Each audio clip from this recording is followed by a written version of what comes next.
బెల్లుగూడలో bumper offer 3,75,00,000 G+2 4 BHK villa కొనండి. నెలకు 1,00,000 rent guarantee. Terms and conditions apply.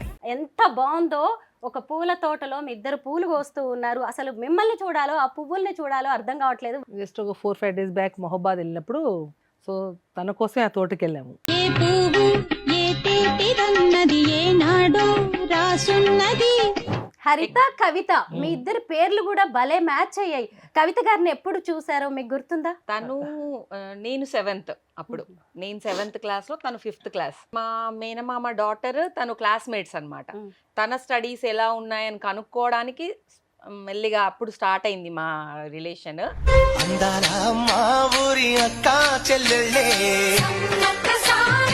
మీ సర్కిల్లో చాలా మంది ఫ్రెండ్స్ ఉంటారు, చాలా మందితో మీకు రిలేషన్స్ ఉంటాయి. అయినా సరే హరిత గారే మీకు ఎందుకు క్లోజ్ ఫ్రెండ్? చాలా మంది ఫ్రెండ్స్ అంటే పవర్ ఉన్నప్పుడు వచ్చే ఫ్రెండ్స్ ఉంటారు, డబ్బులు ఉన్నప్పుడు ఉండే ఫ్రెండ్స్ ఉంటారు, రకరకాలుగా వాళ్ళ పనుల కోసం వచ్చే ఫ్రెండ్స్ ఉంటారు, ఎందరో ఉంటారని. మరి మీ గురించి చెప్పండి, మీరేం చేస్తుంటారు? నేను యాక్చువల్గా మామూలుగా ఎంటర్ప్రినర్ అని మీరు చెప్పారు, కానీ అంటే ఉన్నాయి, కానీ నేనంత ఎప్పుడు మీ ఇద్దరి మధ్య మాట విభేదాలు కానీ, లేదు అంటే అలగడాలు, లేదంటే మాటలు బంద్ చేసుకోవడం లాంటివి జరగలేదా? అంటే చిన్న చిన్న గొడవలు అయినా, గొడవ అంటే కూడా మీ ఆచార వ్యవహారాల గురించి, బంజారాల గురించి మీరు ఏం చెప్తారు? అంటే బేసిక్గా ఏంటంటే చిన్నప్పటి నుంచి అంటే మేము చదువుకోవడానికి ఎక్కడ అంటే వేరే సిటీస్కి వెళ్ళినా కూడా భాషను ఎప్పుడు మర్చిపోలేదు, భాషతోనే మాట్లాడుకుంటున్నాం. ఇంకోటి ఏంటంటే మా సాంప్రదాయాలు, ఇప్పుడు టీజ్ పండుగ అని చెప్పాను కదా. కేసీఆర్ గారితో మీకున్న అనుబంధం ఏంటి? నా గాడ్ ఫాదర్ మా నాన్నగారు. నాన్నని చూసి నేను రాజకీయాల్లోకి వచ్చాను. ఆ రాజకీయ భిక్ష వైఎస్ఆర్ పెడితే నేను ఎమ్మెల్యేగా ఓడిపోయిన తర్వాత మరొక అవకాశం, గొప్ప పునర్జన్మనిచ్చింది కేసీఆర్ గారు, కేటీఆర్ గారు అండి. ఆ రోజు హరిత గారు, మీరు రాజకీయాలని చాలా దగ్గర నుంచి చూస్తూ ఉన్నారు. మరి మీకెప్పుడు పాలిటిక్స్ లోకి రావాలనిపించలేదా? అంటే డైరెక్ట్ పాలిటిక్స్ నాకు ఎప్పుడు ఇంట్రెస్ట్ లేదు.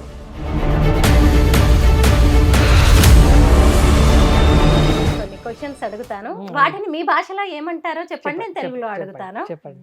అక్క బాగున్నారా? బై వారుషికే మీరేం చదువుకున్నారు? తూ కాయ సీకరించి మీ భర్త పేరేంటి? తార వ్యాతృనాం కాయ. మన భాషకి, మన కులానికి మనం విలువ, గౌరవం ఇస్తేనే ఇంకొకళ్ళు ఇస్తారు. ఒక విధంగా చెప్పాలంటే ఆ భాష మాది ఉంది కాబట్టి ఈ సీట్లో కూర్చున్నాం. మీరు ఇంటర్వ్యూ చేసి ఈ స్థాయికి రాగలిగినాం అంటే మా పుణ్యమే కదా, ఇంకోటి ఏం చెప్పారు. అందరికీ నమస్కారం, నేను Swarupa Potlapalli. Welcome to Suman TV. ప్రస్తుతం నాతో పాటు ఉన్నారు ఇద్దరు బ్యూటిఫుల్ అండ్ పవర్ఫుల్ మహిళలు. ఇందులో ఒకరు రాజకీయాల్లో రాణిస్తుంటే మరొకరేమో ఎంటర్‌ప్రెన్యూర్‌గా తనదైన మార్క్ చూపిస్తున్నారు. వారిద్దరూ మరెవరో కాదు, మాజీ మంత్రి రెడ్డి నాయక్ గారి కుమార్తె, మాజీ ఎమ్మెల్యే, మాజీ ఎంపీ అయిన మాలోతు కవిత గారు. అయితే మరొకరు ఎంటర్‌ప్రెన్యూర్‌గా పేరు తెచ్చుకుని వ్యాపార రంగంలో ముందుకు వెళ్తున్న హరిత కటికనేని గారు. వారిద్దరూ 40 ఏళ్లుగా ప్రాణ స్నేహితులు. ప్రస్తుతం నాతో పాటు ఉన్న వారిద్దరితో మాట్లాడి ఈరోజు రాజకీయాల గురించి, అలాగే వారిద్దరి పర్సనల్ లైఫ్ గురించి అనేక విషయాలు తెలుసుకుందాం. నమస్తే కవితక్క. నమస్తే. నమస్తే హరిత గారు. నమస్తే బాబోయ్, ఎప్పుడో ఫ్రెండ్షిప్ డే నుంచి మీ ఇద్దరి ఇంటర్వ్యూ అడుగుతుంటే మొత్తానికి విమెన్స్ డేకి సాధ్యమైంది. ఇప్పటికైనా సరే నాకు టైం ఇచ్చినందుకు థ్యాంక్ యూ సో మచ్. అయితే ఈరోజు మీ ఇద్దరి గురించి చాలా విషయాలు తెలుసుకోవాలి. 40 ఏళ్లుగా ఫ్రెండ్షిప్ని కొనసాగించడం అంటే చిన్న విషయం కాదు. ముందుగా ఆ వీడియోతో మనం స్టార్ట్ చేద్దాం. ఎంత బాగుందో, ఒక పూల తోటలో మీ ఇద్దరు పూలు కోస్తూ ఉన్నారు. అసలు మిమ్మల్ని చూడాలో ఆ పువ్వుల్ని చూడాలో అర్థం కావట్లేదు. వైరల్ అవుతుంది ఆ వీడియో, దాని గురించి చెప్పండి కవితక్క. జస్ట్ ఒక 4-5 డేస్ బ్యాక్ మొహబాద్ వెళ్ళినప్పుడు గూడూరు మండలం పక్కనే ఉంటుంది. పెళ్ళికి వెళ్తూ ఉంటే తనకు జన హరితకి పూల తోటలన్నా మంచిగా ఫార్మింగ్ అనే చాలా ఇంట్రెస్ట్ ఎక్కువ తనకి. సో తన కోసమే ఆ తోటకి వెళ్ళాము. సో అట్లే పూజకు కూడా పూలు తీసుకోవాలని చెప్పేసి అది తీసుకోవడం అనుకోండి. ఆ వీడియో ఆ రోజు అంత మంచి బాగా వచ్చింది. ఆ వీడియో మీరు పంపినప్పుడు అనుకున్నా మీకు ఆ వీడియో వచ్చింది. అవును, అది వైరల్ అవుతూ నా దగ్గరకు వచ్చిందనమాట. హరిత గారు, ఆ వీడియో చూస్తుంటే ఏమనిపిస్తుంది మీకు? అంటే నేను ఎప్పటి నుండో అనుకుంటూ ఉండే, ఇట్లా పూల తోటలో ఒక వీడియో అయినా ఫోటో అయినా ఇట్లా బాగా ఇంట్రెస్ట్ ఉండే. యాక్చువల్గా తను ఇంతకు ముందు కూడా ఒకసారి వెళ్ళి నాకు ఒకసారి, నేను ఆ టైంలో నాకు కుదరలే వెళ్ళడము. తను పంపించినప్పుడు ఇలా అస్సలు బాగాలేదు, నువ్వు సింగిల్గా దానికి అసలు ఏమాత్రం ఇది కనబడట్లేదు, సో నేను వచ్చి ఇద్దరం కలిసి దిగితేనే దానికి ఏమన్నా కొంచెం కలొస్తదేమో, ఇద్దరం కలిసి దిగుదాం నెక్స్ట్ అని చెప్పిన. అన్నట్టే వెళ్ళేప్పుడు దారిలో ఉండే ఇంకా అది అయిపోయింది. పూజలు కావచ్చు, శుభకార్యాలు, లేదంటే రాజకీయ పార్టీలు, ఇతర ఎక్కడ ఈవెంట్స్ లో చూసినా ఇద్దరు కలిసే కనిపిస్తూ ఉంటారు. అసలు మీ ఫ్రెండ్షిప్ ఎప్పుడు స్టార్ట్ అయింది, ఎలా స్టార్ట్ అయింది? మేము స్కూల్ డేస్ నుంచి, అంటే ఏదో నిన్న మొన్న ఏదో రాజకీయంతోనో ఏదో దేంతోనో మొదలైన ఫ్రెండ్షిప్ కాదు. స్కూల్ డేస్ నుంచే. నాకంటే 3 years సీనియరు. అందుకే ఎవరు Senior ఆ? అలా కనిపించట్లేదు. అందుకే అలా కనిపించేది కాబట్టి అందరికి ముందే చెప్తా, నేను చిన్నదాన్ని అది పెద్దదని చెప్తా ఉంటా. సో అట్లా ఒకటే హాస్టల్ ఉండడం. సో మా హాస్టల్లో కూడా ఏంటంటే మా సీనియర్స్ ఎక్కువ మమ్మల్ని చూసుకునేవాళ్ళు. సో అందులో మెయిన్గా హరిత బాగా చూసుకోవడం, తను అట్లా టేక్ కేర్ చేయడంతో అట్లా కంటిన్యూగా ఇది అప్పటి నుంచి మా ఫ్రెండ్షిప్ ఇవాళ వరకు కూడా మా ఇద్దరు అండర్స్టాండింగ్తో అట్లా నడుస్తూ ఉంది. నా 10th అయిపోయిన తర్వాత కూడా తన 10th అయితే తను బయటకు వెళ్ళిపోయినా నేను అక్కడ ఉన్నా కూడా నన్ను చూడడానికి రావడం కానీ వెళ్ళడం కానీ, అంటే సేమ్ ఓన్ సిస్టర్ ఎట్లయితే చెల్లెల్ని వచ్చి ఎట్లా చూసుకుంటూ ఉంటుందో తను అట్లా టేక్ కేర్ చేస్తుంది కాబట్టి మీ ఇద్దరు ఇప్పటికీ అలానే కలిసి ఉన్నాం. హరిత, కవిత, మీ ఇద్దరి పేర్లు కూడా భలే మ్యాచ్ అయ్యాయి. కవిత గారిని ఎప్పుడు చూసారో మీకు గుర్తుందా? తను నేను 7th అప్పుడు, నేను 7th క్లాస్లో, తను 5th క్లాస్. ఓకే. అప్పుడు అంటే మా మేనమామ డాటర్, తను క్లాస్మేట్స్ అన్నమాట. తన స్టడీస్ ఎలా ఉన్నాయని కనుక్కోవడానికి మెల్లిగా అప్పుడు స్టార్ట్ అయింది మా రిలేషన్. ఆ తర్వాత ఇంకా తను వేరే స్కూల్కి వెళ్ళిపోయింది, కానీ నేను మాత్రం అదే స్కూల్లో కంటిన్యూ అయిపోయినా. హాస్టల్ కూడా సేమే అవ్వడము, బాగా అల్లరి చేస్తుండే, ఎప్పుడు కంప్లైంట్సే ఉంటుండే అనమాట దాని మీద. ఆ కంప్లైంట్స్తో అట్లా చేయొద్దు, అలా ఉండకు, ఎందుకు అంత. అల్లరి చేస్తాను. మాది ఫాతిమా మిషనరీ స్కూల్ కాబట్టి చాలా స్ట్రిక్ట్ ఉంటుండే. అంటే స్టడీ రూమ్లో ఎలా అంటే ఓన్లీ స్టడీస్ తప్ప ఇంకా వేరే ఏం చేయొద్దు అనమాట. మనమేమో అది తప్ప అన్నీ చేస్తుండే. సో ఆ కంప్లైంట్స్ టైంలో అలా చెయ్యకు, అలా ఉండకు అని అనడంతో స్టార్ట్ అయ్యి ఇంకా ఇప్పుడు టోటల్గా అంటే అది చిన్నది అనేది ఎప్పుడో వెళ్ళిపోయింది.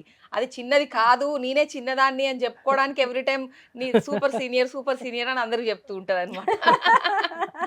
హరితక్క, హరితక్క అని కూడా చెప్తూ ఉంటారు. కానీ పిలవడం అక్క అని ఎప్పుడు పిలవదు, అది చిన్నప్పటితోటి అయిపోయింది అక్క. ఓకే. ఇద్దరం ఒకరినొకరం అమ్ము అనే పిలుచుకుంటాం. హరిత గారిలో మీకు బాగా నచ్చిన క్వాలిటీస్ ఏంటి? ఓపిక ఎక్కువ, కోపం రాదు. అంటే ఏ చెప్పినా అది చెప్పినట్టు వినాల్సిందే, కానీ చాలా ఓపిక, చాలా జాగ్రత్తగా వింటది. కరెక్ట్, నాకైతే కరెక్ట్ గైడ్ చేస్తుంది. మాలో కవిత గారిలో మీకు నచ్చని అంశాలు ఏంటి? కొంచెం తొందరపాటు ఎక్కువ. మిగతా అంతా అంటే చాలా ఇప్పుడు ఎవరైనా మనకి శత్రువుగా ఉన్న వాళ్ళని ఎంతో కొంత గుర్తుపెట్టుకుంటాం కదా.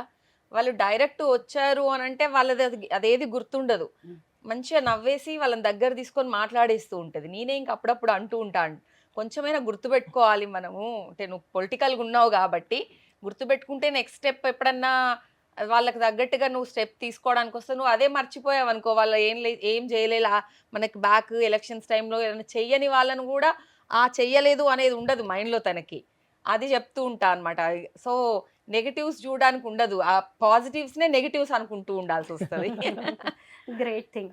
మీరు మాజీ మంత్రి గారి కుమార్తె, ఎమ్మెల్యేగా ఉన్నారు, తర్వాత ఎంపీగా కూడా ఉన్నారు.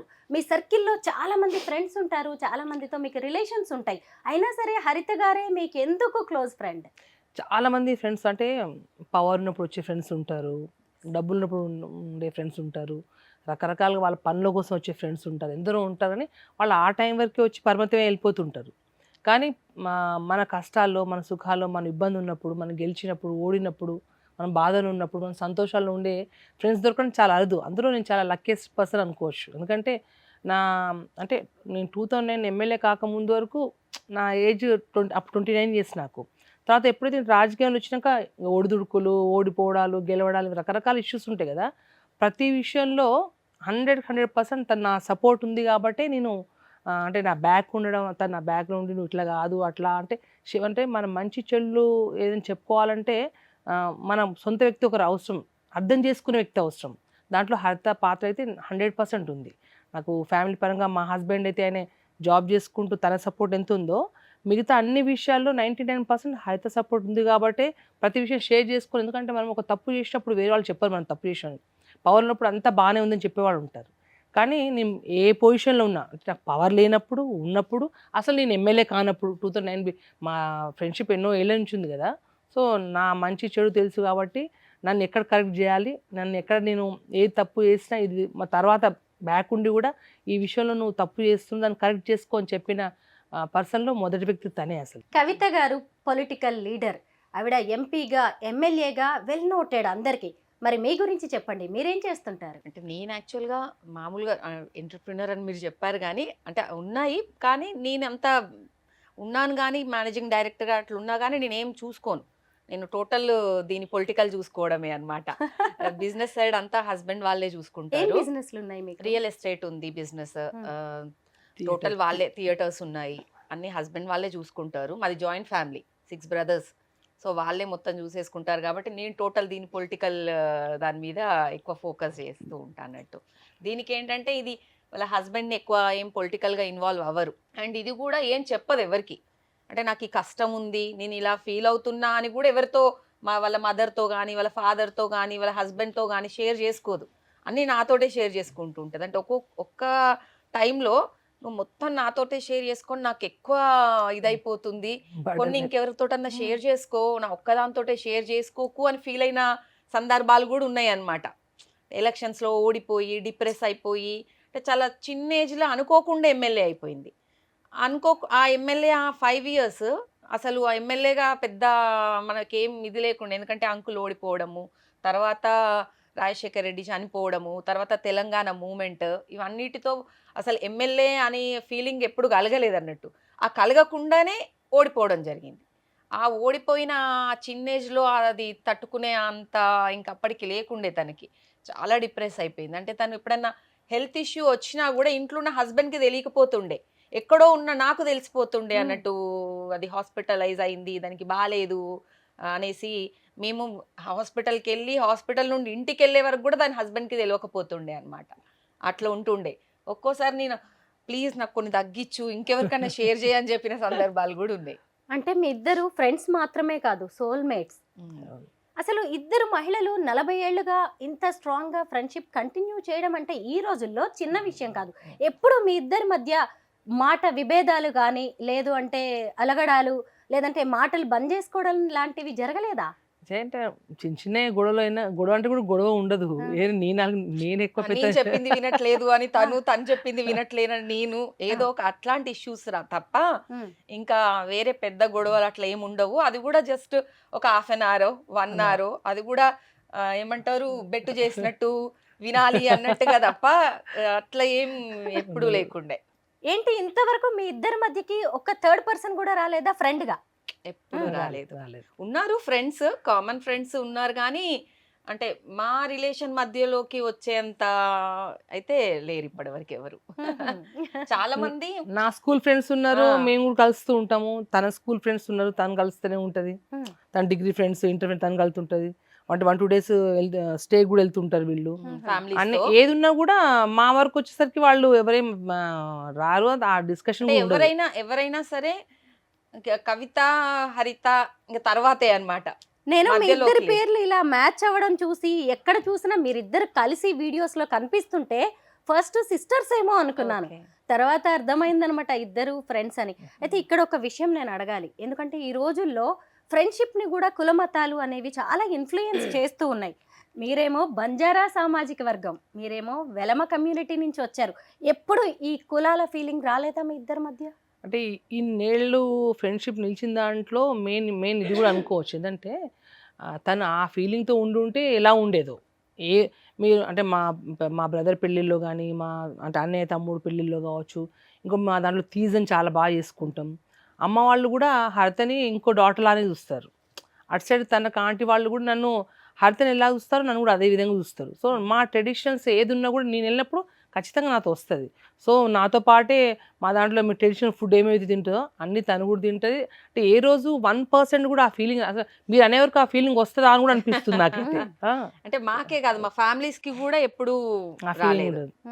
అంటే మా అత్తమ్మ వాళ్ళ సైడ్ కానీ, అమ్మ వాళ్ళ సైడ్ కానీ నన్ను ఎలా చూస్తారో దాన్ని కూడా అలానే చూస్తారు. జనరల్గా అయితే ఇప్పుడు మీరు అన్న మాట చెప్పాలంటే వాళ్ళ తల్లిదండ్రులు నన్ను మొదటి నుంచి తెలుసు కాబట్టి అనుకోవచ్చు. అత్తగారి సైడ్ కొంతమంది ఫీలింగ్ ఉండే వాళ్ళు ఉంటారేమో, కానీ వీళ్ళ ఫ్యామిలీ వరకు అలా లేదు. ఇంకా ఒక విధంగా నాకు ఇంపార్టెన్స్ ఇచ్చిన తర్వాత ఇంకా వేరే వాళ్ళకి ఇస్తారు. అంటే ఏదో నేను పొలిటికల్ అని కాదు, సో నన్ను వాళ్ళతో అయితే నన్ను ఒక డాటర్ లానే, మాకు ఆడపడుచులు ఆడబిడ్డ లేరు. లేరు. మా అమ్మ అంటూ ఉంటది మా అత్తమ్మతో, మీకు కూతురు లేదు కాబట్టి కూతురులాగా ఇంకా అంటే అది అలానే చూసుకుంటది కూడా. అత్తమ్మకి ఎప్పుడైనా హెల్త్ ఇష్యూ అయినా ఏదైనా కూడా నాతో పాటుగా తను కూడా ప్రతి దాంట్లో ఇన్వాల్వ్ అయ్యి ఎంత బిజీ ఉన్నా హాస్పిటల్కి రావడం అట్లా చేసేసరికి ఇంకా మా అమ్మ అంటూ ఉంటది మీకు కూతురు తను అనేసి.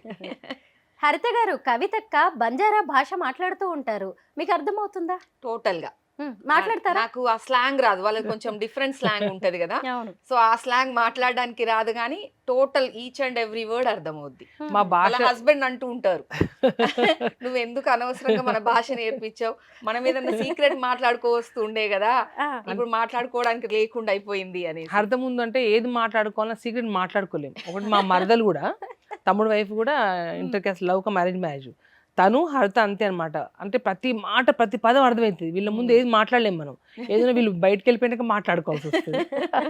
సో ఆల్మోస్ట్ భాష మాట్లాడలేదు కానీ ప్రతి పదం అర్థమవుతుంది. 30-40 ఇయర్స్ నుండి మనతో ఇప్పుడు నార్మల్ గా తెలుగు వాళ్ళతో కాకుండా తన ఎవరైతే ఎస్టీ వాళ్ళతో మాట్లాడుతుంది అంటే కంపల్సరీ భాషే మాట్లాడుతుంది. అంటే ఇంట్లో కూడా మేము మా హస్బెండ్ అయినా మేము అందరూ ఇంట్లో కూడా మేము మా భాషలో మాట్లాడుకుంటారు. అమ్మ వాళ్ళతో పిల్లలకి రాలే. అంటే పాపకు వచ్చు స్టార్టింగ్ ఒక 1 years క్లాస్ స్కూల్ ఇబ్బంది అయింది అనమాట. అంటే మొత్తం మా భాష మాట్లాడడం వల్ల అర్థం కాకుండా అయ్యేసరికి నెక్స్ట్ బాబు వరకు వచ్చేసరికి ఏమైందంటే ఇక భాష వాళ్ళతో మాట్లాడడం తగ్గింది. కానీ లేకపోతే అదర్వైజ్ ఇంట్లో అంటే టోటల్ మా ఫ్యామిలీలో మొత్తం మా భాషతోనే మాట్లాడుకుంటాం. అదర్వైజ్ అక్కడ ఎంత పెద్దవాళ్ళు ఉన్నా కూడా ఫోన్లో అయినా మా భాష మాట్లాడుకోవాల్సిందే. ఒకరోజు ఒక బంజారా ధర్నాలో మీరు బంజారా భాషలో మాట్లాడడం నేను చూశాను. ఎంత చక్కగా మాట్లాడుతున్నారు. బంజారా భాష కావచ్చు, ఆట పాట ఎంత బాగుంటాయో. మీ ఆచార వ్యవహారాల గురించి, బంజారాల గురించి మీరు ఏం చెప్తారు? ఆ రోజు ధర్నాల్లో మాట్లాడినాక ఆ రోజు కూడా మీరు కాల్ చేశారు. ఎందుకంటే మీతోని ఇవాళ అంటే సుమన్ టీవీ కాకుండా ఢిల్లీలో పాత పరిచయం కాబట్టి మీరు మా భాష చూసి ఏందక్క మీరు ఇంత బాగా మాట్లాడతారా అని అంటుంది. అంటే బేసిక్గా ఏంటంటే చిన్నప్పటి నుంచి అంటే మేము చదువుకోవడానికి ఎక్కడ అంటే వేరే సిటీస్కి వెళ్ళినా కూడా భాషను ఎప్పుడు మర్చిపోలేదు, భాషతోనే మాట్లాడుకుంటున్నాం. అది ఉండడం వల్ల ఏంటంటే ఇంకోటి ఏంటంటే మా సాంప్రదాయాలు ఇప్పుడు తీజ్ పండుగ అని చెప్పాను కదా, ఎప్పుడెప్పుడు హాలిడేస్ వస్తే ఇప్పుడు మీరు బతుకమ్మ ఎట్లా ఆడుకుంటారో మాకు తీజ్ పండుగ అది. సో పర్టికులర్ అప్పుడు మా చెల్లెలను మా అంటే కజిన్స్ అందరిని కలుసుకోవచ్చు, అందరి తండాలో వెళ్ళొచ్చు, అందరిని కలవచ్చు అనే ఒక ఇంట్రెస్ట్ తోటి కంపల్సరీ తీజ్ పండుగ వెళ్తుండేది. దాంట్లో చాలా దేవుళ్ళని పెట్టుకునే ముత్యాలమ్మ పండుగలు అన్నీ ఉంటాయి. ఆ ప్రతి పండుగలు కూడా ఖచ్చితంగా అక్కడ ఉంటాం. మా ట్రెడిషన్స్ చాలా అంటే కొంచెం మార్వాడీస్కి కలిసి ఉంటాయి. మేము ఎట్లా తీజ్ చేసుకుంటామో వాళ్ళు కూడా తీజ్ చేసుకుంటారు. సో మేము ఎట్లయితే మిగతా మా సాంప్రదాయాలు కొంచెం మార్వాడీస్కి దగ్గరలో ఉంటాయి. కానీ మా ప్రతి సాంప్రదాయం కూడా చాలా అంటే చాలా హ్యాపీగా చాలా బాగుంటుంది. అంటే అన్నీ కూడా అంటే కొన్ని మాటలు భాషలు వేరుండొచ్చు కానీ ఆల్మోస్ట్ వేరే వాళ్లకు మాకు దగ్గరే ఉంటాయి. బంజారాల డ్రెస్సింగ్ కూడా చాలా బాగుంటుంది కానీ ఇప్పుడు ఎవరు వేసుకోవట్లేదు. అవును, అది బాధాకరం. ఏంటంటే ఇప్పటికీ మా మేనత్త లంబా డ్రెస్ వేసుకుంటారు. నాన్న వాళ్ళకి 2 చెల్లెళ్ళు, పెద్ద మేనత్త స్టిల్ ఇప్పటి కూడా మా లంబా డ్రెస్లోనే ఉంటుంది, మా బంజారా డ్రెస్లోనే ఉంటుంది. మా అమ్మమ్మ వాళ్ళు ఉండే అమ్మమ్మ చనిపోయారు అనుకోండి, కానీ దాదాపు తండాల్లో కూడా ఏంటంటే అందరూ అంటే ఇప్పుడు అందరూ కూర్చొని అప్పట్లో ఈ బంజారా డ్రెస్లు అంతా కూడా కుట్టేది అంటే ఊళ్ళల్లో పొలాలు చేసుకునేటప్పుడు లేకపోతే వ్యవసాయం చేసుకునేటప్పుడు ఆ చెట్ల కింద కూర్చొని అల్లికలు అల్లుకునేవాళ్ళు మా అమ్మమ్మ వాళ్ళు, మా మేనత్తలు, మా పెద్దమ్మలు అట్లా. కానీ ఇప్పుడు ఎవరు అందరూ కూడా ఈ జనరేషన్లో అయితే లంబా డ్రెస్సే కొద్దివైపోయింది. ఎప్పుడైనా ఏదైనా ఒక కార్యక్రమం చేద్దామన్నా కూడా సరే మా ట్రెడిషన్ మేము కాపాడుకోవడానికి కార్యక్రమం చేద్దాం అనుకున్నా ఆ డ్రెస్ వేసుకునే వాళ్ళని కూడా వెతుక్కోవాల్సి వస్తుంది. మీ దగ్గర కూడా లేదా?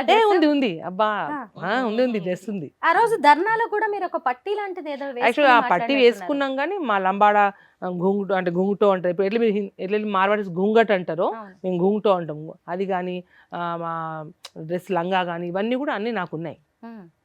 త్వరలో మీకు అది వేసుకొని చూపిస్తాలేండి. చూడాలనుకుంటున్నాను, చాలా బాగుంటుంది. అదంతా కూడా హ్యాండ్ మేడ్, ఎవరిది వాళ్ళే స్టిచ్ చేస్తారు. ఇప్పుడు అల్లికాళ్ళే వాళ్ళు కూడా తక్కువైపోయారు. అంటే ఆ రోజులో అది ఒక రోజు కాదు, చాలా నెలల తరబడి అంటే మా బ్లౌజ్ దాన్ని ఖాళీ అంటారు అన్నట్టు. దాన్ని అల్లడానికి ఒక 5-6 months అల్లే వాళ్ళు ఉంటారు. ఇప్పుడంతా రెడీమేడ్ ఏదో స్టిచ్చింగ్ లాగా అయిపోయేసరికి కూడా వాటి ఇంట్రెస్ట్ తగ్గింది. కానీ నిజమైన అల్లికైతే చాలా బాగుంటది. తన కోరిక ఒకసారి ఇద్దరం వేసుకొని ఫోటో దిగాలని. అవును, ఎప్పుడు మీరిద్దరు చీరల్లోనే కనిపిస్తూ ఉన్నారు, అలా కూడా దిగండి. ఎందుకంటే తప్పకుండా ఈసారి మళ్ళీ ఎలక్షన్స్ వచ్చే లోపే దిగుతాం చూడండి. సరే, నేను కూడా వెయిట్ చేస్తూ ఉంటాను. మీ ఇద్దరి శారీస్ కలెక్షన్ కూడా చాలా బాగుంటుంది. మీరిద్దరు కలిసి షాపింగ్ చేస్తుంటారా? తక్కువ, దానికి అంత ఇంట్రెస్ట్ ఓపిక ఉండదు. మెయిన్ అన్నన్ని గంటలు వచ్చి శారీస్ షాపింగ్ అవన్నీ అంత ఓపిక ఉండదు కాబట్టి అది బిజీ ఉన్న టైంలో నేను తనతో వెళ్ళని టైంలో నేను ఎక్కువ వరకు ఆన్లైన్లో లేకపోతే ఎవరైనా ఇంటికి వస్తూ ఉంటారు, నేను తీసేసుకొని బ్లౌజ్ కూడా స్టిచ్ చేసేసి రెడీ పెడితే ఇప్పుడు రేపు ఒక 1 వీక్ 10 డేస్కి అవసరం ఉంది అనుకున్నప్పుడు దాన్ని చెప్తే చెప్పక అవసరం లేదు, దానికి కదా డే టు డే ఉంటాం కదా, ఎవ్రీథింగ్ అన్ని చూసి సెట్ చేసి పంపిస్తూ ఉంటుంది. ఏ ఫంక్షన్స్ అయినా ఏదైనా ఇంకా ముందే అంటే ఈ ఫంక్షన్కి వెళ్తున్నా ఈ శారీ రెడీ పెట్టు అని కూడా ఇంకా చెప్పాల్సిన అవసరం లేదనమాట. ఇప్పుడు ఫంక్షన్స్ ఉన్నాయి కదా అనేసి ముందే తీసి ఆ ఫంక్షన్కి ఇది పెట్టాను అని చెప్పేంత వరకు కూడా దానికి తెలియదు. ఎన్ని వందల చీరలు ఉన్నాయేంటి మీ దగ్గర? ఏ వందలనే కాలేండి, ఏం లేదా? అంటే ఎక్కువ ఎక్స్పెన్సివ్ అవి ఇంట్రెస్ట్ చూపదు, చాలా తక్కువ ఇంట్లో ఫంక్షన్స్ వరకు మాత్రమే శారీస్. లేదు అని అంటే ఇంకా మనం కట్టిన వీళ్ళు ఏంటంటే టోటల్ జనాలలోనే ఉంటారు, టోటల్ శారీస్ ఒక్కసారి చూసారంటే ఇప్పుడు మొత్తం బయట సోషల్ మీడియా వచ్చేసరికి ఒక్కసారి ఒకసారి కట్టాము అంటే మళ్ళీ కట్టాలంటే అది ఆ రోజు కట్టేసాము, అది వైరల్ అయిపోయింది, జనాలందరూ చూసేసారనే ఫీలింగ్ అయిపోయింది కదా, అట్లా మళ్ళీ కట్టడానికి రావట్లే. దానివల్ల ఏమైందంటే ఎక్కువ అన్ని costly తక్కువ కాస్ట్ లోనే కొని ఒక్కసారి కట్టేసి ఇంకా నెక్స్ట్ ఎవరో ఒకరికి దాని దగ్గర ఉండే కార్యకర్తలకు వాళ్ళు వీళ్ళు ఉంటారు కదా, మా ladies, చెల్లెళ్ళు చెల్లెళ్ళు, కజిన్స్ వాళ్ళు ఉంటారు వాళ్ళందరికీ వాళ్ళకి ఇచ్చేస్తూ ఉంటారు. ఎంత పాలిటిక్స్ లో ఉన్నా, ఎంత బిజినెస్ విమెన్ అయినా గానీ కొంత గాసిపింగ్ అనేది నడుస్తుంటది. మహిళలంటే చేస్తుంటారా? ఎందుకు ఉండదు, ఖచ్చితంగా ఇప్పుడు మీ మీడియాలో ఉండదా చెప్పండి. అంటే అంటే జనరల్గా చెప్పాలంటే ఏ దాంట్లో వెళ్ళినా కూడా, బిజినెస్లో పోయినా, మీడియాలో పోయినా, రాజకీయాల్లో పోయినా, మహిళలు అనగానే ఫస్ట్ అది ఉన్నది ఏది లేకున్నా పుట్టించడమే ఫస్ట్ అందరికి వచ్చేది కదా, కామన్ నడుస్తూనే ఉంటే అవి పట్టించుకోదు. అదొక అట్లా అది కూడా ఒక టైం పాస్ అన్నమాట గాసిపింగ్ అనేది. కవిత గారు 29 ఏళ్లకే ఎమ్మెల్యే అయ్యారు మహబూబాబాద్ కి. వారి నాన్నగారు కూడా మంత్రిగా కూడా ఉన్నారు. ఆవిడ అంత చిన్న ఏజ్ లోనే రాజకీయాల్లోకి వెళ్తాను అన్నప్పుడు మీకేమనిపించింది? అప్పుడు యాక్చువల్గా అంకుల్కి ఇంట్రెస్ట్ లేకుండే అది రాజకీయంలోకి రావడం, ఎందుకంటే బాబు 1.5 years అప్పుడు, పాప 3-4 years. అంత చిన్న పిల్లల్ని వదిలేసి అంకుల్కి ఆల్రెడీ 20 years నుండి ఉన్నారు కాబట్టి దానిలో ఉండే కష్టాలు నష్టాలు అన్ని ఐడియా ఉన్నాయి pressure, కాబట్టి tensions. అస్సలు వద్దన్నారు.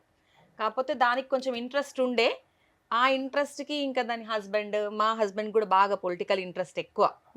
సో ఆ దీంతో అంకుల్ దగ్గర అందరూ మాట్లాడి, లేదు ఇప్పుడు ఛాన్స్ ఉంది, అప్పుడే డిలిమిటేషన్ అయింది మహబూబాబాద్, ఛాన్స్ ఉంది కాబట్టి ఎందుకు ఇది చేయాలి, బాగుంది తను అందులో.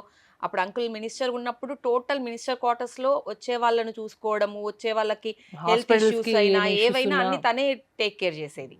సో ఓన్లీ జనాలలోకి వెళ్ళలేదు తప్ప మిగతా అంతా అంటే అమ్మ ఇప్పటికీ అమ్మ వ్యవసాయం చేయిస్తారు, అమ్మ వ్యవసాయం చేయించేది నాన్న మంత్రి ఉన్నప్పుడు కూడా. సో మినిస్టర్ కూడా, మా హస్బెండ్ ఇక్కడ హైదరాబాద్లో వర్కింగ్ ఉండే, సో లేకపోతే ఎక్కడ వేరే స్టేట్, మా husband all over India service, so వేరే స్టేట్ లేకపోవడం, ఇదే స్టేట్లో ఉండడం. సో మన నాన్న కాన్ఫరెన్స్ నుంచి వచ్చే వాళ్ళకి హాస్పిటల్స్ కానీ ఏదున్నా నేను అందుబాటులో ఉండేది. సో నా యాక్టివ్నెస్కి దానికి నాకు కరెక్ట్ సింక్ అయింది. సో అప్పుడు డీలిమిటేషన్ అవ్వడం మాకు గొప్ప అదృష్టం అనుకోండి. కానీ నాకు టికెట్ వచ్చేంత వరకు నా టికెట్ ఇప్పిస్తారని నేను అనుకోలేదు. ఒక చెప్పంటే రాజశేఖర రెడ్డి గారిని ఆ రోజు నేను బీఫామ్ తీసుకోవడానికి వెళ్ళినప్పుడే చూసిన. సో ఒకటి నా తెలియకుండా మా హస్బెండ్, హరిత హస్బెండ్ వీళ్ళందరూ నాన్నతో కలిసినప్పుడల్లా మాట్లాడడం, చెప్పడం, నాన్న ఇండేట్గా వద్దులే నీకు చిన్న అట్లా హరిత అని చెప్పింది చూసిండ్రా, అట్లా ఉండే. కానీ సరే నా స్టార్, నా అదృష్టం. ఆ రోజు మా చిన్న బాబు పుట్టిన రోజే దాని టికెట్ అనౌన్స్ అయింది. మార్చ్ వాడిని లక్కీగా ఫీల్ అవుతూ ఉంటది అనమాట. ఓటమి ఎరగని నేత మీ నాన్నగారు రెడ్డి నాయక్ గారు. అలాంటిది మీరేమో తొలిసారి మహబాద్ ఎమ్మెల్యేగా గెలిచారు, ఆయన డోర్నకల్ ఎమ్మెల్యేగా ఓడిపోయారు. ఒకే ఇంట్లో ఓటమి, ఒకే ఇంట్లో గెలుపు. అసలు ఎలా చూసారు? ఆ టైంలో ఎలా ఉండే మీ ఫీలింగ్స్? అంటే ఇప్పటికి కూడా లైఫ్లో మర్చిపోని అంటే ఒక ఇన్సిడెంట్ ఏదంటే అది 2009లో, అంటే అతి చిన్న వయసు 29 yearsకి ఎమ్మెల్యే కావడం గొప్ప కళ కదా అది. ఆ కళలో ఆ టైంకి నాన్న ఓడిపోవడం అనేది వాస్తవంగా ఇప్పుడు గెలిచిన అనేది మర్చిపోయాను నేను. ఒక 6 months వరకు నాన్న ఓడిపోయినట్టే, అంటే నాకు ఊహ తెలిసినప్పటి నుంచి నాన్న గెలుపులనే చూసాను, ఓటమిని చూడలే కదా నేను. సో ఆ టైం నాన్న ఓడిపోయినప్పుడు ఒక 6 months గెలుపుని మర్చిపోయి తర్వాత మెల్లమెల్లగా జీవించుకునే ఆ టైంకి వచ్చింది. బట్ అంటే ఇద్దరం కలిసి అసెంబ్లీకి వెళ్ళాల్సిన వాళ్ళము, ఆ రోజు నాన్న ఓడిపోవడం లైఫ్లో మర్చిపోయిన సంఘటన. ఆ టైంలోనే 4 monthsలోనే, అంటే నేను ఎమ్మెల్యే అయిన 4th 5th monthలోనే వైఎస్ఆర్ చనిపోయినరు. వైఎస్ఆర్ అయితే ఇట్లా ఫస్ట్ నేను కలిసినప్పుడు అప్పుడు మహబూబాబాద్ మున్సిపాలిటీ కావాలని ఉండే. సో వైఎస్ఆర్కి వెళ్ళి ఆ దరఖాస్తు ఇవ్వగానే వాట్ కవిత మాలోత్ అన్నారు. నాతో మాట్లాడిన చివరి మాట అదే కావచ్చు. దాని తర్వాత అంటే యంగ్ యాక్టివ్ ఉన్నావు, మంచి పని చేసుకో, వీఆర్ విత్ యూ అన్నట్టు, ఐఎమ్ విత్ యూ అని చెప్పి సార్ అనడం, రాజశేఖర్ గారు చనిపోయినాక మున్సిపాలిటీ అయినట్టు లెటర్ వచ్చింది నాకు. కానీ అంటే ఆ టైం అట్లుండే అనమాట. సో ఆ 1 ఇయర్ అట్లా గడిచిపోయింది. ఆ నాన్న ఓడిపోవడం అయిపోయింది, రాజశేఖర్ గారు చనిపోవడం అయిపోయింది. ఓ 1 ఇయర్ గ్యాప్ వచ్చిన తర్వాత మళ్ళీ 1.5 ఇయర్కి తెలంగాణ ఉద్యమం మీకు తెలిసిందే కదా. అప్పుడు ఎలా ఉందో అప్పుడు సిచ్యువేషన్ మీకు అన్నీ తెలిసినాయి కదా. తెలంగాణ ఏర్పాటైన తర్వాత పార్లమెంట్లో నిజామాబాద్ నుంచి కల్వకుంట్ల కవిత గారు ఎన్నికయ్యారు ఎంపీగా. ఆ తర్వాత మళ్ళీ మైబాద్ నుంచి మళ్ళీ కవిత గారు వచ్చారు. అంటే ఒకళ్ళ తర్వాత ఒకళ్ళు కవితలు వస్తూనే ఉన్నారు పార్లమెంట్కి. కారు సారు 16 అన్నారు.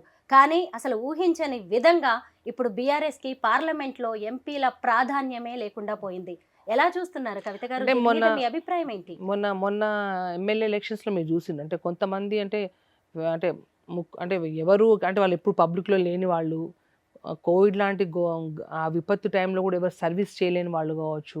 అంటే ఆ టైంలో 5 ఏళ్లలో కనబడని వ్యక్తులు కూడా ఎమ్మెల్యేలు అయిన వాళ్ళు. అది ఎమ్మెల్యేలు అవ్వడం అంటే ఒక 5-10 వేలు కాదు, 50,000 40,000 ఓట్ల తేడాతో కాంగ్రెస్ ప్రభుత్వం వచ్చింది. మీరు చూసిండ్రు. అంటే వాళ్ళు ఇచ్చిన విపరీతమైన హామీలు కావచ్చు, రొటీన్గా చెప్పుకుంటూ పోవాలంటే 420 హామీలు, 6 గ్యారెంటీ ఇవన్నీ చెప్పడం వల్ల పబ్లిక్ ఏమైందంటే కేసీఆర్ చాలా బాగా చేసిండు కదా, ఈ దమ్ము ఏదో చూద్దాము. అంటే ఆల్రెడీ దాదాపు ఎమ్మెల్యేలు గెలిచిన బీఆర్ఎస్ వాళ్ళందరూ 2 టైమ్స్ ఎమ్మెల్యే అయిన వాళ్ళు ఉన్నారు అప్పటికి. సో 2 సార్లు వాళ్ళకి వేసాము, 2 టైమ్స్ కేసీఆర్ని చూసాము కదా. ఓసారి అంటే వాళ్ళు చెప్పే హామీలకి ప్రజలు కూడా అంటే నేను అనుకుంటా వాళ్ళకి చూద్దాంలే ఇంకేదో మెరుగ్గా చేస్తారు కదా అని ఒక ఆశతోటి మొన్న వాళ్ళు గవర్నమెంట్ ఫామ్ చేయడం మీరు చూసింది. దాని తర్వాత ఏమైంది, వితిన్ 6 మంత్స్ పీరియడ్లోనే పార్లమెంట్ ఎలక్షన్స్. ఎమ్మెల్యేలు అయ్యే ప్రమాణ స్వీకారం చేసిండ్రో లేదో వితిన్ 6 మంత్స్, 6 కూడా కాదు 4 మంత్స్, డిసెంబర్ 7th గవర్నమెంట్ వస్తే మేలో మా ఎలక్షన్స్ వచ్చినాయి కదా. అసలు నేను అనుకుంటే మేము పోటీ చేసి వాళ్ళు అసలు మమ్మల్ని కన్సిడర్ చేయలేదేమో అనిపించింది. అంటే జాతీయ పార్టీలు కాంగ్రెస్ అండ్ బీజేపీనే చూసాయి కానీ ప్రాంతీయ పార్టీ అయిన బీఆర్ఎస్ని వాళ్ళు అంటే అసలు ఏమాత్రం అంటే లెక్కలో తీసుకోలేదు వాళ్ళు. అంటే తినేటప్పుడు ఏమో పబ్లిక్ చాలా రిసీవ్ చేసుకోవడం, ఆ రిసీవింగ్కి ఆ ఓటింగ్ చూస్తే అసలు ప్రజలు వాళ్ళు ఏమనుకుంటారో కూడా అర్థం కావాలంటే ఓవరాల్గా వాళ్ళకి మొన్న ఎలక్షన్లో క్లియర్ కనబడింది. అంటే జాతీయ స్థాయిలో చూస్తే ఇటు మోడీని చూశారు, ఇటు కాంగ్రెస్ని చూసారు, కానీ బీఆర్ఎస్తో పని లేదేమో అనుకునే విధంగా కనబడింది నాకైతే ప్రాక్టికల్ చెప్పాలంటే. పార్లమెంట్లో ఎంపీగా మీ గళం వినిపించారు. అంతమంది మన బీఆర్ఎస్ అలాగే మిగతా ఎంపీలతో పాటు మీరు ఒక్కరే మహిళ ఉండేవారు మన స్టేట్ నుంచి. చాలా బాగుండేది అసలు, చూసినప్పుడు ప్రౌడ్గా కూడా అనిపించేది. అయితే ఎంపీగా నేను ఇది చేశాను అని ఈ రోజుకి మీరు గర్వంగా చెప్పుకునే అంశాలేంటి? మేము ఎంపీ ఉన్నప్పుడు అయితే ఇప్పుడు ములుగులో గిరిజన యూనివర్సిటీ అయితే ఉందో అది అంతకుముందు సీతారాం నాయక్ గారు కూడా వారు కూడా ఫైట్ చేశారనుకోండి. బట్ నేను ఎంపీగా ఉన్న టైంలో మేము మళ్ళీ పార్లమెంట్లో అయితే ట్రైబల్ యూనివర్సిటీ ఎక్కడైతే పెండింగ్ ఉన్నదాన్ని పార్లమెంట్లో కూడా నేను మాట్లాడడం జరిగింది. దాని తర్వాత మన బీఆర్ఎస్ గవర్నమెంట్ ఉన్నప్పుడే ల్యాండ్ అలాట్ చేయడము ఇవన్నీ కూడా అంటే ట్రైబల్ యూనివర్సిటీ మా ప్రాంతానికి చాలా ఇంపార్టెంట్. సో నా పార్లమెంట్ సెగ్మెంట్లో నా పీరియడ్లో ట్రైబల్ యూనివర్సిటీ రావడం అనేది చాలా గొప్ప అచీవ్మెంట్. అది లైఫ్ లాంగ్ ఎంతోమంది భావితరాల పిల్లలందరూ కూడా ఉపయోగపడే యూనివర్సిటీ అదొకటి. ఇంకోటి బయ్యార్ముఖు పరిశ్రమ గురించి కూడా బీజేపీ గవర్నమెంట్ ఎంతో ఫైట్ చేసింది, అంటే ప్రామిస్ చేసింది వాళ్ళు. కానీ మేము నా బీఆర్ఎస్ తరపున ఒక నాట్ ఓన్లీ నేను ఒక్కదానే కాదు, మిగతా ఎంపీలందరం కూడా పలుమార్లు మినిస్టర్స్ని వెళ్ళి కలవడం కానీ అన్నీ చేసినాం, కానీ అది కాలేకపోయింది. బట్ ఏది ఉన్నా కూడా పార్లమెంట్ ఆ రోజు బీజేపీ గవర్నమెంట్ ఏంటంటే బీఆర్ఎస్ గవర్నమెంట్లో ఉన్న అంటే బీఆర్ఎస్ ఎంపీలు ఎవరు వెళ్ళినా కూడా ఆల్మోస్ట్ అంటే వాళ్ళు బీజేపీ వాళ్ళ సిద్ధాంతం ఎలా ఉంటుందంటే పార్టీ అందులో ఉన్న ఆర్ఎస్ఎస్ వాళ్ళు వాళ్ళకి సంబంధించిన వాళ్ళ తప్ప బీఆర్ఎస్ వాళ్ళు వెళ్ళి ఈ పని కావాలనుకుంటే ఆల్మోస్ట్ వాళ్ళు చేయకుండా దాన్ని అంటే ఆ క్రెడిట్ ఏది మనకు రానివ్వరు వాళ్ళు. ఆల్మోస్ట్ ఆ క్రెడిట్ రానివ్వరు. ఎన్నో సందర్భాల్లో చాలా రిప్రజెంటేషన్స్ మా పార్లమెంట్ సెగ్మెంట్లో ఉన్న రైల్వే ఇష్యూస్ కావచ్చు, రోడ్ ఇష్యూస్ కావచ్చు, ఎన్నో విషయాలు సంబంధించిన మినిస్టర్స్కి 2-3 టైమ్స్ వెళ్ళినా. మీకు అయితే అక్కడ ఉన్న ఏది మన కేంద్రీయ విద్యాలయం స్కూల్స్ కోసం వెళ్ళినా దేనికోసం వెళ్ళినా కూడా అసలు ఇది రెస్పాన్స్ లేకుంటుండే వాళ్ళది. ఢిల్లీ లిక్కర్ స్కామ్ మన దేశాన్ని ఒక కుదుపు కుదిపింది. అటు కల్వకుంట్ల ఫ్యామిలీ మీద కావచ్చు, బీఆర్ఎస్కి కూడా ఒక మచ్చలా మారిపోయింది. 5 నెలల పాటు కల్వకుంట్ల కవిత గారు జైల్లో, తీహార్ జైల్లో ఉండాల్సిన పరిస్థితులు వచ్చాయి. ఇప్పుడు అదే న్యాయస్థానం మళ్ళీ క్లీన్ చిట్ ఇచ్చింది. కవిత గారు చాలా సంతోషంగా ఉన్నారు. మీరేం చెప్తారు? ఆ రోజు కూడా అంటే తను జైలు పోయినప్పుడు కూడా కేసీఆర్ గారు కూడా అన్నారు, కడిగిన ముత్యంలాగా నా బిడ్డ బయటకు వస్తున్న. ఆ రోజు కేసీఆర్ సార్ ఆ రోజు అన్నారు. ఇప్పుడు ఆ మాట ఆ రోజు ఒక మాట ఇది ఒక మాట ఉండదు కదా. కేసీఆర్ గారు తన తండ్రి గారు మా పార్టీ నాయకుడు బీజేపీ ప్రభుత్వం కుట్రపూరితంగా చేసిందని ఆ రోజు అన్న మాటల్లో ప్రకారంగానే తనకు అంటే హర్షించదగ్గ విషయం, తనని అప్రిషియేట్ చేయాలి అంటే సంతోషించదగ్గ విషయమే కదా. ఎందుకంటే మహిళ ఇవాళ రేపు మహిళల మీద చాలా రకాలుగా అంటే నాట్ ఓన్లీ కవిత గారు, ఇంకెవరైనా టార్గెట్ చేస్తూ ఉంటారు. అందులో భాగంగా తను అయింది కావచ్చు. అది అసలు కేసు విషయంలో మనం పోవాల్సిన అవసరం లేదు. బట్ ఎనీహౌ తనకు ఏదైతే క్లీన్ చిట్ ఇవ్వడం కూడా నిజంగా తనను కంగ్రాచులేట్ చేయాల్సిందే. ఒకవైపు ఢిల్లీ లిక్కర్ స్కామ్ లో కవిత గారు ఆరోపణలు ఎదుర్కొంటూనే ఇంకొక వైపు విమెన్ బిల్లు కోసం ఢిల్లీలోనే ఆవిడ ధర్నాలు చేశారు. ఆ టైంలో మీరు కూడా చాలా సపోర్ట్ చేశారు. మేమందరం కూడా ఢిల్లీలో జర్నలిస్టులుగా అవును. ప్రత్యక్ష సాక్షులమే. అవును, అవును. మరి ఇప్పుడు విమెన్ బిల్లు ఏమైంది? ఎందుకంటే కవిత గారు తెలంగాణ జాగృతి తరఫున తన దారి తారులో తానున్నారు, ఇటు చూసినప్పుడు మీ దారిలో మీరున్నారు. ఇక మీదట విమెన్ బిల్లు విషయం ఎలా ఉండబోతోంది? అంటే వారు ఆ రోజు ఉన్నప్పుడు వార్ ఫైట్ చేసిండ్రు. దాంతోపాటు బీఆర్ఎస్ పార్టీ కూడా ఉమెన్ బిల్ రిజర్వేషన్ రావాలని దాంట్లో ఒక క్లియర్గా ఒక దాంతో ఉన్నాం మేము ఆ రోజు. మేము కూడా ఎందుకంటే ఎప్పటి నుంచో ఇప్పుడు నాలాగా ఎంతోమంది మహిళలు కూడా రాజకీయాల్లో రాణించాలంటే ఇటువంటి రిజర్వేషన్లు ఖచ్చితంగా ఇంప్లిమెంట్ కావాలని మనం వెయిట్ చేస్తున్న విషయమే కదా. సో నేను ఎంపీగా ఉన్నప్పుడు పార్లమెంట్లో ఆ బిల్లు రావడం, నేను మాట్లాడే అవకాశం రావడం అనేది నిజంగా చిరస్థాయిగా నాకు గుర్తుండిపోయే విషయంలో ఇది. వాళ్ళు యాక్ట్లో కూడా కంపల్సరీ ఇప్పుడు డీలిమిటేషన్తో పాటు మహిళా 33% రిజర్వేషన్ని ఇంప్లిమెంట్ చేయాలని చెప్పేసి వాళ్ళు అయితే పార్లమెంట్లో బిల్ తీసుకొచ్చిండ్రో ఖచ్చితంగా అవుతాయని నమ్ముతున్నాం మనం. ప్రైవేట్ సెక్టార్లో, ప్రభుత్వ సెక్టార్లో, వ్యాపారాల్లో, రాజకీయాల్లో, సినీ ఇండస్ట్రీలో ఎక్కడ చూసినా మహిళలు అనేక రకాలైన ఇబ్బందులని, ఛాలెంజెస్ని ఎదుర్కొంటున్నారు. అక్కడి దాకా ఎందుకు, ఒక ముఖ్యమంత్రి కూతురుగా ఉండి కల్వకుంట్ల కవిత గారు లాంటి వాళ్ళు జైలుకి వెళ్లాల్సిన పరిస్థితులు కూడా వచ్చాయి. అంటే ఆ టైంలో ఒక మహిళ ఎంత స్ట్రాంగ్గా నిలబడాలో మనం చూస్తూనే ఉన్నాము. ఉమెన్స్ డే సందర్భంగా మీరు మహిళలకి ఏం చెప్తారు? ముందుగా సుమన్ టీవీ తరఫున మా రాష్ట్రంలో ఉన్న మహిళలందరికీ కూడా ఉమెన్స్ డే విషెస్ తెలియపరుస్తూ ఉన్నాను నేను. అంటే ఏ రంగంలో రాణించాలన్నా కూడా మహిళలు ఫస్ట్ ఎవరికి భయపడాల్సిన అవసరం లేదు. మనం భయపడుతున్నన్ని రోజులు వాళ్ళు భయపెడుతూనే ఉంటారు ఎవరైనా కూడా. ఎందుకంటే నేను చిన్న వయసులో ఎమ్మెల్యేగా అయ్యి తర్వాత ఇవాళ ఎంపీ అయ్యి ఓడిపోయి నా రాజకీయ ప్రస్థానం ఇప్పుడు 20 years నియర్లీ. సో నేను చాలా ఆటుపోట్లు అన్నీ కూడా చాలా చూసిన. దాంట్లో నేను భయపడ్డ సందర్భాలు ఉన్నాయి. ఇప్పుడు చాలా స్ట్రాంగ్గా దేనికి భయపడకుండా నేనేందో నిరూపించుకునే టైం కూడా ఉంది. అంటే నా కళ్ళ ముందు ఉంది కాబట్టి ఏ మహిళ అయినా ఎందులో రాణించాలన్నా ఫస్ట్ ఆఫ్ ఆల్ ఎవరు భయపడాల్సిన అవసరం లేదు. మనం ఏది అచీవ్ చేయాలనుకున్నామో, మన గోల్ ఏం చేయాలనుకున్నామో మనం స్ట్రైట్గా వెళ్తే భగవంతుడు మరి మన చుట్టుపక్కల ఉన్న వాళ్ళు కావచ్చు, అంటే రాజకీయాలు ఉంటే మా పబ్లిక్ కావచ్చు, ఆటోమేటిక్గా కాలం కలిసి వస్తూనే ఉంటుంది, ఆ టైం కలిసి వస్తూనే ఉంటుంది. హరిత గారు మీరేమంటారు? మహిళలు ఎలా ఉండాలి ఈ రోజుల్లో? ఇంకా చెప్పినట్టు అంటే నేను పెద్ద దాని బ్యాక్ సపోర్ట్ తప్ప మిగతా అంత ఎక్కువ ఏమంటారు పబ్లిక్ లైఫ్ కానీ లేకపోతే వేరే దేంట్లో ఇది చేయలేదు కాబట్టి అంటే నేనంత చెప్పే అంత ఇది నాకేం లేదు అన్న ఫీలింగ్ నాది. కాకపోతే అదే తను చెప్పినట్టు స్ట్రాంగ్గా ఉండి అన్నింటిని ఫేస్ చేసే ఇది కనుక మన మైండ్ సెట్ ఉంటే కనుక మనం దేంట్లో అయినా రాణించగలము అనేది నా ఒపీనియన్ కూడా. ఎందుకంటే ఇప్పుడు నేను ఎమ్మెల్యే ఉన్నప్పుడు ఏదైనా చిన్న పేపర్ అప్పుడు సోషల్ మీడియా, టీవీలు ఇవన్నీ ఛానల్స్ లేవు కదా. అంటే ఇంత ఎక్స్పోజర్ లేదు కదా. చిన్న పేపర్లో ఏదో తెలియకుండా చిన్న నెగిటివ్ వస్తే ఒక వారం రోజులు మనసంతా డిస్టర్బ్గా ఉంటుండే. అంటే నా ఎక్స్పీరియన్స్లో. తర్వాత ఇంకా ఎవరైనా మాట్లాడతాయో వాళ్ళు అట్లా మాట్లాడారే, దాన్ని ఎట్లా ఎందుకు మాట్లాడారు, ఏదో రకరకాల చిన్న వయసు చిన్నది ఉండొచ్చు, రాజకీయంగా అంత అనుభవం ఉండకపోవచ్చు అనుకున్నప్పుడు ఇప్పుడు ఏమనిపిస్తుంది అవన్నీ లైట్ అనిపిస్తుంది. ఎవరు ఏమనుకుంటే ఏంది, మనం కరెక్ట్ ఉండి మనం పబ్లిక్కి పర్ఫెక్ట్గా పనిచేస్తున్నప్పుడు, మన సర్వీస్ కరెక్ట్ ఉన్నప్పుడు ఎవరేమనుకుంటే మనకేంది, మన లైన్ పర్ఫెక్ట్గా ఉండాలి, ఆటోమేటిక్గా అన్నీ మంచిగా అవే కలిసి వస్తాయని పూర్తిగా నమ్ముతాను. అందుకే అంత ఈజీ అంటే కొంతమంది భయపడతాం అనుకుంటారు, భయపడదు. అంటే ఒక్కోసారి ఓపిక కూడా చాలా గుణపాఠాలు చెప్తుంది. సో రాజకీయాల్లో కూడా ఓపిక ఉండి టైం వచ్చినప్పుడు ఎవరికి ఏం పాఠం చెప్పాల్సిన టైం వచ్చినప్పుడు మహిళలు ఎవరేం ఊరుకోరు, ఖచ్చితంగా పాఠం చెప్తారు, ఆ టైం కూడా వస్తుంది. పూర్వకాలం నుంచి కూడా వరంగల్ జిల్లా అంటే మహిళలకు ఎంతో గొప్ప స్థానం ఇచ్చిన జిల్లా. అయితే మనకి వరంగల్ జిల్లా అనగానే కాకతీయ మహారాణి అయిన రాణి రుద్రమ్మ గుర్తొస్తారు, భద్రకాళి అమ్మవారు గుర్తొస్తారు, మేడారం సమ్మక్క సారక్క గుర్తొస్తారు. ఇప్పుడు రాజకీయాల్లో చూసుకున్నప్పుడు మొత్తం ఉమ్మడి వరంగల్ జిల్లాకి 2 మహిళా మంత్రులు ఉన్నారు. అటు సీతక్క, ఇటువైపు చూసినప్పుడు కొండా సురేఖ గారు, వరంగల్ ఎంపీగా కడియం కావ్య గారు ఉన్నారు, పాలకుర్తి ఎమ్మెల్యేగా యశస్విని రెడ్డి గారు ఉన్నారు. ఇలా మహిళల్ని చూస్తున్నప్పుడు ఏమనిపిస్తుంది మీకు? చాలా హ్యాపీగా రాను రోజులు ఇంకా చాలా మంది చూస్తారు మీరు.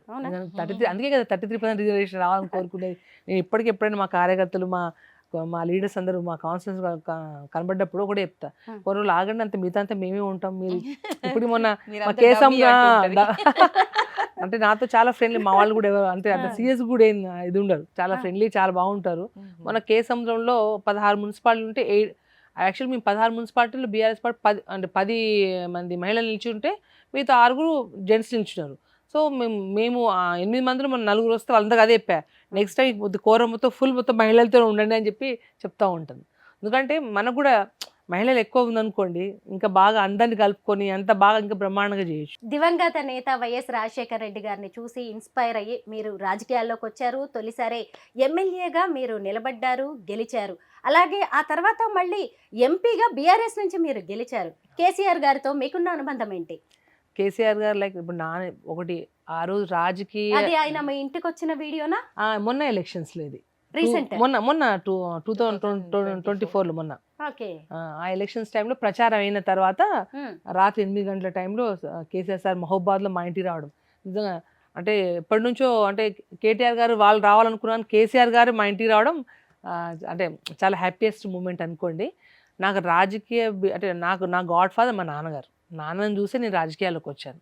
ఆ రాజకీయ భిక్ష వైఎస్ఆర్ పెడితే నేను ఎమ్మెల్యేగా ఓడిపోయిన తర్వాత అనివార్యంగా నాన్నగారు ఆ రోజు టీఆర్ఎస్లో అంటే అక్కడ డెవలప్మెంట్ కోసం కావచ్చు, కేసీఆర్ గారి ఆహ్వానం మేరకు రాష్ట్రంలో ఒక గిరిజన నాయకుడు ఉంటే బాగుంటుందని చెప్పేసి కేసీఆర్ గారి యొక్క ఆహ్వానం మేరకు రెడ్డి నగర్ వెళ్ళాక వారితో పాటు నేను కూడా అంటే నేను ఒక దగ్గర ఉండొద్దు, కలిసే ఉండాలనే ఉద్దేశంతో నాన్నతో వెళ్ళా. అనుకోకుండా మళ్ళీ రాజకీయంగా నాకు మళ్ళొక్క అవకాశం, గొప్ప పునర్జన్మనిచ్చింది కేసీఆర్ గారు, కేటీఆర్ గారు అండి ఆ రోజు. సో నాకు ఆల్వేస్ కూడా అంటే ఇక లైఫ్లో కూడా ఎప్పుడు మర్చిపోలేని ఎప్పుడంటే నా గుండెలు చిరుస్థాయి ఉండిపోయేది అట్లా ఒకసారి రాజశేఖర్ గారు ఉంటే ఇప్పుడు కేసీఆర్ గారు. కాంగ్రెస్ తోనే మీ రాజకీయ ప్రస్థానం అనేది మొదలైంది. మళ్ళీ 10 ఏళ్ల తర్వాత రాష్ట్రం అంతా కూడా కాంగ్రెస్ మయంగా మారిపోయింది. మీ ఫీలింగ్స్ ఏంటి? ఏమనిపిస్తుంది మీకు? అంటే నేను అనేది ఆ రోజు నాకు కాంగ్రెస్ అనే దానికంటే రాజశేఖర్ గారితోనే నాకు అంటే అందరికి కూడా తెలిసింది ఆ రోజు పార్టీ కంటే కూడా వైఎస్ఆర్ ఆయన పాదయాత్ర చేసినాక గవర్నమెంట్ రావడం ఇవన్నీ చాలా ఉన్నాయి కదా. సో వైఎస్ఆర్ ఆల్వేస్ కూడా అంటే పార్టీ నేను బీఆర్ఎస్లో వచ్చిన కదా అని చెప్పేసి ఇవాళ మళ్ళీ ఎంపీ అయ్యానని అదని అంటే చరిత్రను మర్చిపోయే వ్యక్తిని కాదు నేను. సో వైఎస్ఆర్ ఆల్వేస్ మైండ్లో ఉంటారు. కానీ ఆ వైఎస్ఆర్ గారు ఇష్టం ఉందని చెప్పేసి ఇవాళ చేస్తున్న కాంగ్రెస్ ప్రభుత్వము చేస్తున్న తప్పుదాన్ని అయితే మనం దాచిపెట్టుకోలేం కదా. వాళ్ళు మొన్న ఏదైతే హామీలు ఇచ్చిండ్రో ఎక్కువ శాతం మహిళలకే ఇచ్చిండ్రు. మీకు తెలుసు వాళ్ళు ఇచ్చే గ్యారంటీలు కానీ హామీలు కానీ, ఎందుకంటే నేను ప్రజల పక్షాన ఉండి ప్రజలకు ఏది కావాలో వాళ్ళ తరపున ఫైట్ చేయాల్సిన బాధ్యత నా మీద ఉంది. కాబట్టి కాంగ్రెస్ ప్రభుత్వం వాళ్ళు ఇచ్చిన హామీలకు వాళ్ళు చేస్తున్న పనులకు ఎటువంటి పొంతనే లేదు. ఇవాళకి స్టిల్ కూడా వాళ్ళు చెప్పిన ఏదో ఫ్రీ బస్ అని చెప్పి నేను అంటుంటే మొన్న ప్రజలు చెప్తున్నా, లాస్ట్ మహిళలను జుట్లు పట్టుకునే కాడికి తీసుకొచ్చిరే తప్ప వాళ్ళు మీరు చూస్తలేరు సోషల్ మీడియాలో ఫ్రీ బస్ అని పెట్టడం తప్ప వాళ్ళు గ్యాస్కి ఇచ్చే అమౌంట్ 500 రూపీస్ కానీ 2500 మహిళలకి ఇవ్వాల్సిన అమౌంట్. ఎందుకంటే మహిళలు ఒకసారి ఫిక్స్ అయితే ఇంట్లో ఉన్న ఓట్లన్నీ కూడా మనం మార్చి ఓటింగ్ చేయొచ్చు. అవును కదా. మీ హస్బెండ్ మీ మాట వింటారా వినరా? అంతే కదా. మీ తమ్ముళ్ళు వింటారు, మీ అన్నలు వింటారు. అలా మొన్న ఎలక్షన్స్లో ఏమైందంటే మహిళలందరూ కూడా అంటే 2500 కావచ్చు, మా పిల్లలకు ఇచ్చే బెనిఫిట్స్ కావచ్చు, పెన్షన్స్ పెంచేవి కావచ్చు, అంటే కుటుంబానికి బెనిఫిట్ అయ్యే చాలా స్కీమ్స్ పర్సనల్గా మనం మాట్లాడంటే ఒక కుటుంబానికి అత్తకు పెన్షన్ పెంచుతారు, మాకు పెన్షన్ ఇస్తారు, చెల్లెకు 2000, మా కోడలకు 2500 ఇస్తారు, నాకు పెన్షన్ పెరుగుతుంది, ఉదాహరణ చెప్తున్నా పెరుగుతుంది, నా మనవరాలకి స్కూటీ ఇస్తారనో ఇట్లా 1,00,000 మాటలు చెప్పేసి కుటుంబం ఏమనుకుందంటే కేసీఆర్ మంచుటే పోయి కానీ ఒకసారి అయితే కాంగ్రెస్ 2 సార్లు ఆయనకి వేసినాం కదా ఒకసారి వేద్దామని పబ్లిక్ అంటే మనతోనే ఉండి మనతోనే తిరుగుతూనే ఓటింగ్ విషయంలో మాత్రం ఆ హామీలు నెరవేరితే గొప్ప ఆశతోటి వాళ్ళు కాంగ్రెస్ గవర్నమెంట్ ఆ రోజు మనం నిలబెట్టింది. కానీ ప్రజలు ఇవాళ పశ్చాత్తాపడుతున్నారు. ఎందుకంటే అరే ఎంతో ఇచ్చిన దాంట్లోనే కేసీఆర్ చాలా బాగుండే, గవర్నమెంట్ బాగుండే. మీరు నిన్న చూస్తున్న మన ఖమ్మం చూశారు కదా, ఎన్ని ఇల్లు కూల్చేసి అందరూ రోడ్డు పాలు చేశారు. మా యువ నాయకుడు కేటీఆర్ గారు మొన్న వెళ్ళి వాళ్ళందరూ భరోసా కల్పించి బీఆర్ఎస్ పార్టీ వాళ్ళకి అండగా ఉంది. అంటే ఎక్కడ చూసినా ఇటు మూసీ నదిలో చూసినా ఇక్కడ చూసినా అదేదో ఆ 4 సిటీ అంటారు, ఇంకోటి ఏదో అంటారు తప్ప లగచర్ల చూడండి. మీరు ఢిల్లీలో మనం కలుసుకునే సందర్భం మీకు జ్ఞాపకం చేస్తున్నా. లగచర్ల ఎందుకంటే వారి రేవంత్ రెడ్డి గారి నియోజకవర్గంలో ఎక్కువ శాతం 30-40 వేల జనాభా. ఎందుకంటే నేను ఒకసారి కోస్గి మండలం కూడా అప్పుడు బై ఎలక్షన్లో ఆయన ప్రచారం కూడా వెళ్ళా. సో అక్కడ ఉన్న గిరిజన తండాలతో కూడా నాకు సంబంధాలు ఇప్పటికి స్టిల్ వాళ్ళు మాట్లాడుతూ ఉంటారు. గిరిజన ఓట్లతోని వారు ఎమ్మెల్యే అయిన తర్వాత వారు ఏదైతే ప్రాజెక్ట్ ప్రాజెక్టులు రావాలి, డెవలప్మెంట్ జరగాలి, చాలా గొప్ప జరగాలి. కానీ వారు చేసేటప్పుడు అది ఏ ప్రాంతం అంటే ఎవరికి ఇబ్బంది అవుతుందని కూడా రేవంత్ రెడ్డి గారు అది ఆలోచించాల్సి ఉండే. కానీ ఆ లగచర్ల ఇష్యూ వల్ల రాష్ట్రంలో ఉన్న గిరిజన లంబాడ జాతి మొత్తం కూడా బాధపడే వరకు తీసుకొచ్చిండ్రు. ఆ లగచర్ల ఇష్యూ స్టేట్ మొత్తం ఇంకా ఇప్పటికీ మర్చిపోలేదు వాస్తవంగా. అంటే ఇటువంటి నేను మీకు చెప్పుకుంటా కాంగ్రెస్ గవర్నమెంట్ చెప్పుకుంటూ పోతూ ఉంటే మొన్న గవర్నమెంట్ రావడంలో ప్రధాన కారణం లంబాడ అంటే ప్రతి నియోజకవర్గంలో 30-40 వేల ఓట్లు జనాభా ప్రాతినిధ్యం ఉండి గెలుపులో ప్రధాన పక్షం, ప్రభుత్వం రావడంలో ప్రధాన పక్షం ఉండేది లంబాడ జాతి. అటువంటి జాతికి ఇబ్బంది అవుతున్న విషయాన్ని సరే రేవంత్ రెడ్డి గారికి అవన్నీ తెలియవని నేనేం అనట్లేను. కానీ ఏదున్నా కూడా ప్రధాన పక్షం మీరు మీ గవర్నమెంట్ రావడంలో మీ స్కీమ్స్ మీరు అబద్ధపు హామీలు ఎన్ని ఇచ్చిండ్రో ఒక వంతు కాక, కానీ మీరు గెలుపు మీ సీట్లు గెలవడంలో ప్రధాన పక్షం ఉంది లంబాడ జాతి అని మాత్రం వాళ్ళు మర్చిపోవద్దు. వాళ్ళు ఇచ్చే హామీలు కూడా ఖచ్చితంగా రాను వాళ్ళు నెరవేర్చాలని చెప్పి మేము డిమాండ్ చేస్తూ ఉంటాం. హరిత గారు, మీరు రాజకీయాలని చాలా దగ్గర నుంచి చూస్తూ ఉన్నారు. మరి మీకు ఎప్పుడు పాలిటిక్స్ లోకి రావాలనిపించలేదా? అంటే డైరెక్ట్ పాలిటిక్స్ నాకు ఎప్పుడు ఇంట్రెస్ట్ లేదు. ఓకే. అంటే అన్ని చూసాగా, దాంట్లో ఉండే కష్టాలు చూసా, దాంట్లో ఉండే ప్రతిదీ దగ్గర నుండి చూసాను కాబట్టి అంటే చాలా ఇది తను ఎమ్మెల్యే అయింది, ఎంపీ అయింది, మళ్ళీ ఎప్పుడో ఒకప్పుడు మినిస్టర్గా చూడాలి, ఇట్లా తన గురించే తప్ప నాకేదో పోస్ట్ రావాలి, నేనేదో పదవి అన్నది ఎప్పుడూ లేదు. నాకు రాజకీయంగా ఇంట్రెస్ట్ ఎప్పుడు లేదు. రాజకీయాలు అన్న తర్వాత విమర్శలు, ప్రతి విమర్శలు, ఆరోపణలు ఇలాంటివి చాలా కామన్. మన గురించి నెగిటివ్గా మాట్లాడే వాళ్ళు కూడా చాలా మంది ఉంటారు. వాటన్నిటిని మీరు ఎలా తీసుకుంటారు? మిమ్మల్ని ఎప్పుడైనా బాగా బాధ పెట్టిన సంఘటనలు ఉన్నాయా? అంటే అదే చెప్తున్నాం కదా, మీకు ఓడిపోయినప్పుడు బాధపడ్డా తప్ప ఆ టైంలో ఏదో చిన్న అంటే వాస్తవంగా పోయిన ఎమ్మెల్యే టైంలో కూడా పెద్ద నెగిటివ్ అన్నట్టు మాట్లాడేవి ఏం లేకుండా. ఎందుకంటే 2-3 ఏళ్ళు ఉద్యమము దాంతోనే సరిపోయింది. ఉద్యమం చేసేటప్పుడు కూడా ఎవరైనా ధర్నా చేసే ముందు వాళ్ళకంటే చిన్నదాన్ని కాబట్టి టక్కున వాళ్ళకంటే ముందే రోడ్ల మీద కూర్చొని నేను కూడా వాళ్ళతో ధర్నాలు పాల్గొనేదాన్ని. అంటే ఆ రోజు ఉద్యమం టైంలో సకలంలో అందరూ కూడా ఉద్యమం దాంట్లో ఎట్లా పాల్గొన్నారో నేను కూడా అదే విధంగా పాల్గొన్నా. ఆ టైంలో చిన్న ఏదున్నా కూడా పెద్ద నొప్పించి తీసుకునేది ఏం లేదు. బట్ ఆ ఎమ్మెల్యేగా ఓడిపోయిన తర్వాత మాత్రం చాలా నేర్చుకున్నా. అంటే గెలిచే టైంలో ఎవరెవరు ఉంటారు, ఓడిపోయినాక ఎవరు ఉండరు అనేది ఆ 5 ఏళ్ళు నాకు ఇంకా 30 ఏళ్ళు రాజకీయం చేసేంత అనుభవాన్ని అయితే ఇచ్చింది. సో నేను మళ్ళీ ఎంపీ అయిన తర్వాత కూడా అంటే రోజు మాకు వయసు పెరుగుతున్న కొద్ది మనకు రాజకీయ అనుభవం కూడా పెరుగుతుంది కాబట్టి పెద్ద టెన్షన్. ఇంకోటి నా మనస్తత్వం ఎలాంటిదంటే ఏదైనా ఇష్యూ అంటే ఒకటే పెట్టుకొని బాగా ఫీల్ అయ్యేది ఏమి ఉండదు.